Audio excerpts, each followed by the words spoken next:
नमस्कार मित्रांनो, अनुभव स्टडीमध्ये सर्वांचं स्वागत.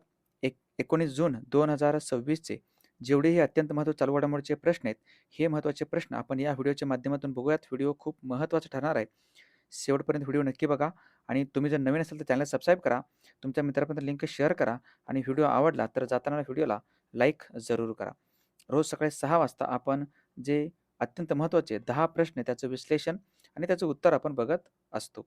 चला पहिला प्रश्न तत्पूर्वी मागच्या लेक्चरमध्ये जो शेवटचा प्रश्न विचारला होता, त्याचं उत्तर अगोदर आपण पाहून घेऊयात. नुकतेच कोणत्या देशाच्या वाणिज्य दूतावासाने एका प्रमुख शहरात छत्रपती शिवाजी महाराजांचा भव्य पुतळा उभारण्याची योजना जाहीर केलेली आहे? कोणत्या देशामध्ये या एका प्रमुख शहरामध्ये छत्रपती शिवाजी महाराजांच्या भव्य पुतळ्याचं अनावरण करण्यात येणार आहे अजून? तर तो देश आहे इस्राईल, पर्याय क्रमांक 1. इस्राईल लक्षात ठेवा, अत्यंत महत्त्वाचं आहे. चला, अत्यंत महत्त्वाचा पहिला प्रश्न तुमच्या समोर आहे. IIRF इंडिया रँकिंग्ज 2026च्या केंद्रीय विद्यापीठ श्रेणीत प्रथम क्रमांक कोणत्या विद्यापीठाने नुकतंच पटकावलेलं आहे? हे प्रथम क्रमांकावरती जे काही विद्यापीठ आहे ते आहे जवाहरलाल नेहरू विद्यापीठ, JNU विद्यापीठ, जे की दिल्लीमध्ये येतं, पहिल्या क्रमांकावरती आहे. ओके. आणि जो आणखीन एक रँकिंग आली होती 2026ची रँकिंग म्हणतो मी, QS world university ranking. Okay. QS जी काही रँकिंग आहे, या रँकिंगमध्ये JNU विद्यापीठाने संपूर्ण जगामध्ये 558वा क्रमांक होता, लक्षात ठेवा. 558 क्रमांकावरती JNU विद्यापीठाचं आहे. आणि जे काही IIRF रँकिंग आहे, इंडियाज रँकिंग, ह्याच्यामध्ये दिल्ली विद्यापीठात दुसऱ्या क्रमांकावरती आहे. आणि जामिया मिलिया इस्लामिया जे विद्यापीठ आहे, हे तिसऱ्या क्रमांकावरती आहे. बस JNU विद्यापीठ लक्षात ठेवा, जो केंद्रीय विद्यापीठ श्रेणीमध्ये प्रथम क्रमांकावरती येतो. आणि विद्यापीठाचे कुलगुरू असतात महाराष्ट्रामध्ये. कोणते विद्यापीठ असतील तर त्यांच्या कुलगुरूंची नियुक्ती करण्याचा अधिकार हा राज्यपालांना असतो. पुढचा दुसरा प्रश्न. नुकतेच केंद्रीय मंत्री आहेत प्रल्हाद जोशी, केंद्रीय मंत्री प्रल्हाद जोशी, जे केंद्रीय नवीन आणि नवीकरणीय ऊर्जा मंत्रालयाचे मंत्री आहेत, यांनी पवन ऊर्जा पुरवठा साखळी मजबूत करण्यासाठी कोणत्या नवीन पोर्टलचा शुभारंभ केलेला आहे? हे पोर्टल आहे WT मारुत, पर्याय क्रमांक 2. WT मारुत. ओके. WTचा अर्थ काय होतो? Wind turbine. विंड टर्बाइन असं याचा अर्थ होतो WTचा. आणि मारुतचा अर्थ आहे, जर विचारलं फुल फॉर्म याचं तर लक्षात ठेवा. ओके. WT म्हणजेच मारुत आहे, म्हणजे सप्लाय चेन मॅनेजमेंट म्हणतो आपण त्याला. सप्लाय चेन मॅनेजमेंट म्हणजेच wind turbine supply chain management असं याचं फुल फॉर्म आहे ह्या WT मारुतचं. आणि नुकतंच जागतिक पवन दिन साजरा करण्यात आला. कधी? जागतिक पवन दिन हा दरवर्षी साजरा करण्यात येत असतो 15 तारखेला, 15 जूनला. आणि जागतिक पवन दिवस 2026चं जो काही आयोजन आहे, यंदाचं आयोजन भारतामध्ये जर विचारलं तर कोणत्या ठिकाणी करण्यात आलं आहे? तर गोवा या ठिकाणी करण्यात आलं होतं, लक्षात ठेवा. याचं आयोजन भारतामध्ये गोवा या ठिकाणी करण्यात आलं होतं. या ठिकाणीच या जो काही WT मारुत आहे त्याचं लॉन्च करण्यात आलेलं आहे. मग जे काही सरकारी उपक्रम, सरकारी योजना आहेत, त्यांच्यावरती एक नजर आपण टाकूया, जेणेकरून तुमचा फायदा होऊन जाईल. मंत्रालय, विभाग, संघटना आणि राज्यांमधील प्रशासकीय क्षमता मजबूत करण्यासाठी डॅश डॅश हा एक विषय केंद्रित क्षेत्र आधारित उपक्रम सुरू करण्यात आले आहे. हे आहे साधना सप्ताह. नुकत्याच RBIने लिलावासाठी लागणारा वेळ कमी करणे, सरकारी रोखे बाजारातील किमतींमध्ये पारदर्शकता वाढवणे आणि किरकोळ गुंतवणूकदारांचा सहभाग वाढविण्यासाठी कोणती योजना जाहीर केली आहे? हे आहे उत्कर्ष 2029. आगामी विधानसभा निवडणुकीत तरुणांच्या सहभागाला प्रोत्साहन देण्यासाठी कोणत्या राज्याने माझे मत माझी शक्ती मोहीम सुरू केली आहे? हे आहे केरळ. नुकतेच महामार्ग आणि रेल्वे प्रकल्पांमधील ROP साठीच्या मंजुरी प्रक्रियांचे डिजिटलीकरण आणि गतिमानता आणण्यासाठी कोणते पोर्टल सुरू करण्यात आले आहे? हे आहे प्रिझम SG पोर्टल. बेंगळुरू येथे लॉन्च करण्यात आलेल्या मानसिक विकारांमधील मेंदूची रचना आणि कार्य यावरील माहितीचे भारतातील पहिल्या डिजिटल भांडाराचे नाव काय आहे? हे आहे काम ब्रेन. नुकतेच भारतीय हातमागाला जागतिक स्तरावर नेण्यासाठी विश्व सूत्र उपक्रम कोणत्या मंत्रालयाने लॉन्च केले आहे? हे आहे केंद्रीय वस्त्रोद्योग मंत्रालय. आणि DRDOने विकसित केलेले स्वदेशी बनावटीची सॅटेलाइट इमेजिंग प्रणाली कोणती असेल? त्याचं नाव आहे प्रज्ञा. पुढचा प्रश्न तिसरा. नुकत्याच पीडिया पेंटिंग व पत्थरकटी स्टोन जो क्राफ्ट आहे या पत्थरकटी स्टोन क्राफ्टला GI टॅग मिळाले असून ते कोणत्या राज्यातील आहेत? हे GI टॅग पीडिया पेंटिंग आहे. हे अशा प्रकारचं हे पेंटिंग केलं जातं. लक्षात ठेवा. आणि हे जे आहे पत्थर कटी स्टोन क्राफ्ट म्हणजेच जे काही मार्बल आहेत त्याच्यावर हे कोरलं जातं साधारणतः नकाशे वगैरे. तर हे आहे लक्षात ठेवा. आणि बावन ओके बवन ब्युटी नावाची साडी आहे ज्याला आपण GI टॅग भेटलेलं आहे. त्याला आपण बवन ब्युटी साडी म्हणतो आपण. याला पण GI टॅग भेटलेला आहे. कोणत्या राज्यातील असे आहेत हे? हे आहेत बिहार राज्यातील पर्याय क्रमांक 4. बिहार राज्य IMP आहे. मग बिहार राज्याविषयीचे अधिक पॉईंट आहेत. आता चर्चा करूयात आपण. बिहारची राजधानी आहे पटना. मुख्यमंत्री सम्राट चौधरी नवीन बनलेले आहेत. राज्यपाल आहेत सय्यद अता हसनैन. विधानसभा सदस्य संख्या 243 आहे. विधान परिषद सदस्य 75. लोकसभा सदस्य संख्या 40 आहे. राज्य प्राणी गौर आहे. राज्य फुल झेंडू आहे आणि राज्य पक्ष आहे त्यांचं चिमणी. बिहार राज्य लक्षात ठेवा. बिहारमध्ये एक उत्सव देखील साजरा केला जातो. ओके बिहारमध्ये एक उत्सव आहे. उत्सव सण म्हणा त्याला म्हणतो छठ पूजा. छठ पूजा. आणि बिहारची काय सीमा आहे? बिहार राज्याची सीमा ही नेपाळ या देशाला लागलेलं आहे. नेपाळ सोबत लागलेले लक्षात ठेवा. या ठिकाणी नेपाळ आहे बिहारला. आणि बिहारच्या मध्यभागाची वाहणारी नदी आहे ना ही नदी, या नदीचं नाव आहे गंगा. ठीक आहे. ही नदी वाहते या ठिकाणची ही नदी आहे गंगा नदी. एक्झॅक्ट बिहारच्या मध्यभागातून वाहते. पुढचा प्रश्न चौथा. नुकत्याच आलेल्या टाइम 100 स्पोर्ट्स 2026 मध्ये सर्वाधिक प्रभावशाली खेळाडूमध्ये सामील होणारे एकमेव भारतीय खेळाडू कोण मिळले असतील? म्हणजे पुरुष आणि महिला दोन्हीमध्ये एकमेव खेळाडू येतं स्मृती मंधाना. पर्याय क्रमांक 3 स्मृती मंधाना. आणि जर IPL असेल या IPL मध्ये कोणत्या संघाकडून खेळतात त्या? तर त्या RCB संघाकडून खेळतात. लक्षात ठेवा. रॉयल चॅलेंजर्स बेंगळुरू RCB कडून खेळतात स्मृती मंधाना. आणि भारताची जो टीम आहे भारतीय टीम भारतीय जो काही महिलांचा संघ आहे या संघाचे उपकर्णधार तेच आहेत. उपकर्णधार व्हाईस कॅप्टन कोण असतील तर तेच येतं. आणि कॅप्टन कोण असतील आपल्या टीमचे तर ते येतं हरमनप्रीत कौर. नुकतेच भारताचे बहुस्तरीय हवाई संरक्षण जाळे जागतिक स्तरावर कितव्या क्रमांकावर पोहोचलेलं आहे? हे आता 5व्या क्रमांकावर होते. पर्याय क्रमांक 2 लक्षात ठेवा. IMP आहे. 1 नंबरला अमेरिका आहे. USA अमेरिका 1 नंबरला येतो. त्यानंतर 2 नंबरला रशिया आहे. त्यानंतर 3 नंबरला आहे चीन आहे. त्यानंतर 4 नंबरला इस्रायल आहे. आणि 5 नंबरला आपण येतो भारत. ठीक आहे. भारतामध्ये जे काही आकाश आहे शॉर्ट रेंज मिसाईल आहे. आकाश आहे. QR श्याम आहे. ठीक आहे. बराक MRSM श्याम आहे. त्यानंतर S-400 मिसाईल खूप महत्त्वाचं आहे. S-400 आहे. ओके. आणि इंद्रजाल नावाचं पण आहे. इंद्रजाल हे जे काय आहे हे देखील आपलं जे काही डिफेन्स सिस्टीम आहे लक्षात ठेवा. 5व्या क्रमांकावरती भारत येतो. पुढचा प्रश्न 6वा. नुकतेच सारिंदा या आदिवासी वाद्यांसाठी GI टॅग मिळाला असून ते कोणत्या राज्यातील आहे? एक वाद्य आहे. हे अशा प्रकारचं वाद्य आहे तंतुवाद्य. त्याचं नाव आहे सारिंदा. आणि सारिंदा आहे आसाममधील. पर्याय क्रमांक 3 आसाम राज्यात आहे लक्षात ठेवा. महाराष्ट्रामध्ये पण एक वाद्य आहे वारली. ठीक आहे. वारली जमात आहे. वारली जमात यांचं पण एक वाद्य आहे. वाद्य कोणतं असेल तर तो तारफा. तारफा हे वाद्य कोणत्या आदिवासी जमातीतील आहे असं विचारतील. वारली आहे. मग जो काही आसाम आहे या आसाम राज्याविषयीचे अधिक पॉईंट आपण एकदा चर्चा करूयात. आसामची राजधानी दिसपूर आहे. मुख्यमंत्री आहेत हिमंता बिश्व शर्मा. राज्यपाल आहेत लक्ष्मण प्रसाद आचार्य. विधानसभा सदस्य संख्या 126 आहे. लोकसभा सदस्य 14. राज्यसभा सदस्य 7. आणि जो काही हायकोर्ट आहे आसाम राज्याचं ते गुवाहाटी या ठिकाणी आहे. आणि आसाम राज्यामध्ये राष्ट्रीय उद्यान कोणते कोणते असतील? एक आहे काझीरंगा, मानस, दिब्रू-सायखोवा, नामेरी, ओरांग आणि दिहिंग पटकई व रायमोना. आसाम राज्यामधून जर आपण बघितलं तर या ठिकाणी मध्यभागी भागातून वाहणारी ही नदी आहे. या ठिकाणी बघा ही नदी जी आहे ह्या नदीला म्हणतो ब्रह्मपुत्रा नदी.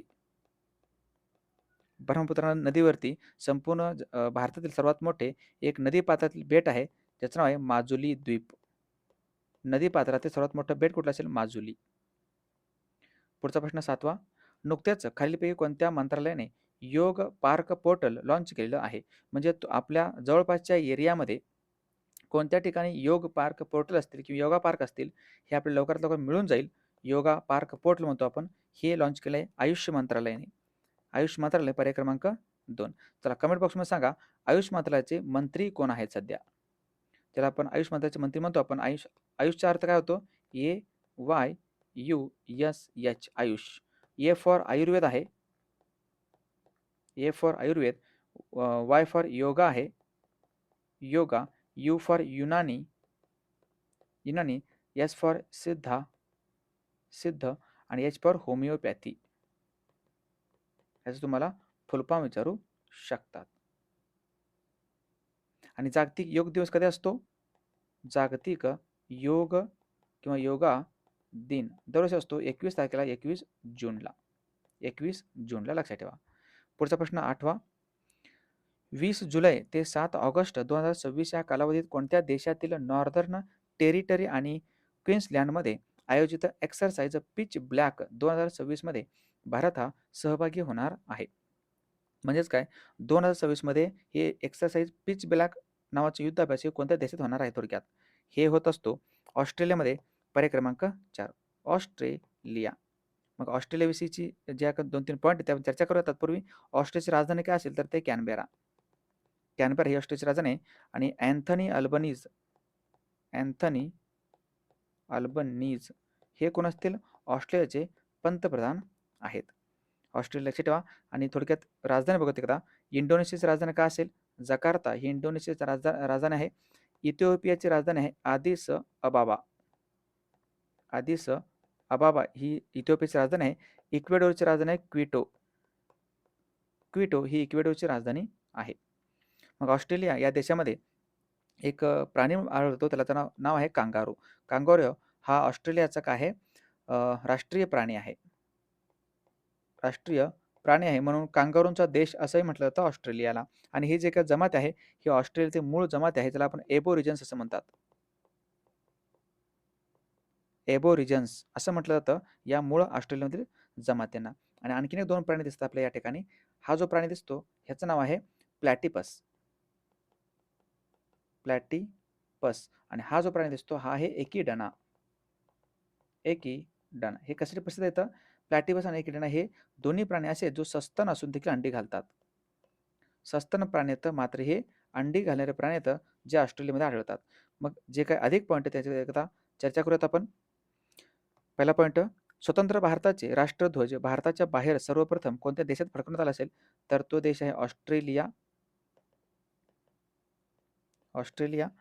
पर्थ, सिडनी, डार्विन, मेलबर्न ही शहरे कोणत्या देशात आहेत तर हा देश आहे ऑस्ट्रेलिया. ऑस्ट्रेलियाची महत्त्वाची प्रमुख शहरे आहेत. सोलोमन द्वीप समूहाची राजधानी कोणती आहे? सोलोमन द्वीप समूह कुठे येतो? हे ऑस्ट्रेलिया खंडामध्ये येतो आणि राजधानी आहे होनियारा. पापुआ न्यू गिनीची राजधानी काय असेल? पोर्ट मोरेस्बी ही राजधानी आहे पापुआ न्यू गिनीची. आणि ऑस्ट्रेलियामध्ये कोणत्या खाणी आढळतात? सोन्याच्या खाणी आहेत ह्या. आणि याच्या 2 खाणी येतात. एक आहे कुलगार्डी नावाचं, एक आहे कुलगार्डी आणि दुसरा आहे कालगुर्ली. रिपीट करतो, कुलगार्डी आणि कालगुर्ली ह्या सोन्याच्या खाणी ऑस्ट्रेलिया देशामध्ये सापडतात. चला पुढचा प्रश्न 9वा. दरवर्षी जागतिक मगर दिन हा कधी साजरा केला जात असतो? वर्ल्ड क्रोकोडाईल डे म्हणतो आपण. जागतिक मगर दिन IMP आहे. मग हे कधी साजरा करण्यात येत असतो जागतिक मगर दिवस? तर तो असतो 17 जूनला. पर्याय क्रमांक 2 17 जून लक्षात ठेवा जागतिक मगर दिवस आहे. आणि ओके, आणि मगर प्रोजेक्ट आहे. ओके, प्रोजेक्ट क्रोकोडाईल म्हणतो आपण. प्रोजेक्ट क्रोकोडाईल हे कधीच आहे? हे आहे 1975चं.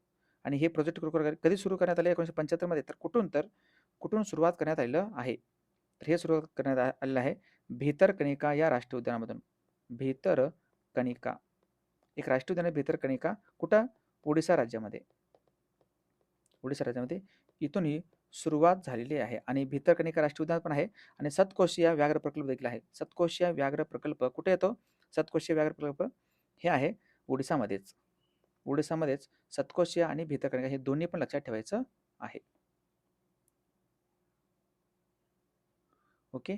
आणि 2000 जो काही 27चं वर्ष आहे, 2026चं वर्ष आहे. या 2026चं याचा विषय काय असेल? 2026चं याचं थीम, या दिवसाचं थीम काय असेल? तर ते थीम आहे legacy in every scale. Legacy in every scale. Every scale हे याचं यंदाचं थीम आहे, विषय आहे क्रोकोडाईलचं. मग जे काही दिवस आहेत महत्त्वाचे त्यांच्यावरती एकदा नजर टाकूयात आपण. 1 जूनला असतो दरवर्षी जागतिक दुग्ध दिवस. 2 जूनला आहे तेलंगणा राज्य निर्मिती दिवस. 3 जूनला असतो जागतिक सायकल दिन. 6 जूनला आहे जागतिक कीड दिवस. 5 जूनला आहे जागतिक पर्यावरण दिन. 7 जूनला आहे जागतिक अन्न सुरक्षा दिन. 8 जूनला जागतिक ब्रेन ट्यूमर दिवस किंवा जागतिक महासागर दिन. 11 जूनला आहे आंतरराष्ट्रीय खेळ दिवस. 12 जूनला आहे जागतिक बालकामगार विरोधी दिवस. 17 जूनला आहे जागतिक मगर दिन. अत्यंत महत्त्वाचा शेवटचा 10वा प्रश्न. नुकत्याच कोणत्या ठिकाणी भारताचे पहिले सेंटर ऑफ डिझाईन एक्सलन्स, ज्याला आपण कोडेन असं नाव देण्यात आलंय, हे कोडेन स्थापन करण्यासाठी त्रिपक्षीय सामंजस्य करारावर स्वाक्षरी करण्यात आलेली आहे? हे करण्यात येणार आहे IIT हैदराबादमध्ये. पर्याय क्रमांक 1 IIT हैदराबाद. ती राजधानी आहे तेलंगणाची. तेलंगणामध्ये तर हैदराबाद लक्षात ठेवा. आणि हैदराबाद कोणत्या नदीच्या काठी असेल? या ठिकाणी नदी आहे मुसी. मुसी नदीच्या काठी आहे. हैदराबादमध्ये 4 मिनार देखील आहे. हे होते अत्यंत महत्त्वाचे प्रश्न. चला, सगळ्यात महत्त्वाचं, ईबुक जे आहेत आपले अगदी 10 रुपयाला ईबुक आहेत प्रत्येक महिन्याचं. ज्यांना कोणाला घ्यायचं असेल तर नक्कीच घेऊ शकता. या व्हॉट्सअप नंबरला मेसेज करा. या ठिकाणी QR कोड आहे, त्याच्यावरती स्कॅन करून तुम्हाला पैसे पाठवून या नंबरला व्हॉट्सअपला मेसेज करायचं आहे. कोणत्याही महिन्यात तुम्ही घेऊ शकता, जानेवारी ते मेपर्यंत. चला, मागच्या लेक्चरवरती एकदा रिव्हिजन टाकूयात आपण, जे खूप खूप महत्त्वाचे आहेत. रिव्हिजनचे प्रश्न बघणं, रोज न चुकता तुम्हाला शेवटपर्यंत रिव्हिजनपर्यंत लेक्चर बघायचं आहे. नीलचक्र, बोधचिन्ह आणि आनंद बाजार व पतित पावन या पवित्र संज्ञासाठी ट्रेडमार्क नोंदणी मिळवणारे भारतातील पहिले मंदिर कोणते ठरले आहे? हे आहे जगन्नाथ मंदिर, ओडिसा. प्रगत प्रोस्टेट कर्करोगासाठी FDA मान्यताप्राप्त एक रेडिओ लिगॅंड थेरपी कोणती आहे? तर ते आहे प्लुव्हिक्टो. सेन्सर टॉवरच्या ॲप परफॉर्मन्स इन्साइट्सनुसार डॅश डॅश हे जागतिक स्तरावर सर्वाधिक डाउनलोड केलेले डिजिटल वॉलेट ॲप म्हणून उदयास आले आहे. हे आहे फोनपे. नुकतेच भारतात बनवलेल्या पहिल्या C-295 लष्करी वाहतूक विमानाचे पहिले चाचणी जे उड्डाण कोणत्या राज्यात यशस्वीरित्या पूर्ण करण्यात आले? हे आहे गुजरात. नुकत्याच कोणत्या देशातील निस मॅशाना येथे वाणिज्य मंत्री पियुष गोयल यांनी UPI सुरू केले आहे? हे आहे फ्रान्स. कोणत्या राज्यातील भगया सिल्क, कुचाई सिल्क, बारोनी पेंटिंग आणि मुंडा ज्वेलरी आणि बांबू क्राफ्टला GI टॅग मिळाला आहे? तर हे आहे झारखंड. नुकत्याच सरकारी शैक्षणिक संस्थांमध्ये KG ते PG पर्यंत पूर्णपणे मोफत शिक्षण देणारे देशातील पहिले राज्य कोणते ठरले आहे? हे आहे ओडिशा. स्लोव्हाकियाचा सर्वोच्च नागरी पुरस्कार order of the white double cross कोणाला नुकताच प्रदान करण्यात आला आहे? हे आहे नरेंद्र मोदी. पेशीय संघटन आणि बहुपेशीयतेच्या उत्क्रांतीविषयक उगमाच्या आकलनातील योगदानाबद्दल कोणाला EMBO सुवर्णपदक 2026ने सन्मानित करण्यात आले आहे? हे आहेत गौतम डे.